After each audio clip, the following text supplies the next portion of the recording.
في كثير من العلاقات يظن الرجل أن كل شيء على ما يرام، أن الشهوة والنشوة قد تحققتا، وأن شريكته راضية وسعيدة، ولكن الحقيقة في كثير من الأحيان هي تجامل. دراسات نفسية وميدانية حديثة أكدت أن أكثر من 50% من النساء قد تظهر عليهن مظاهر النشوة دون أن يشعرن بها حقاً. لماذا؟ لأن بعض النساء يشعرن بالخجل أو الضغط أو الرغبة في إرضاء الزوج فيتظاهرن بالمتعة، وهن في الحقيقة منفصلات عن أجسادهن. وما هو الأخطر؟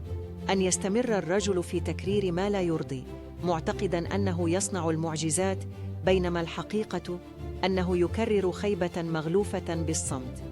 وكم من علاج بدأ بسؤال صادق: هل أسعدتك أم أسقطت في الوهم؟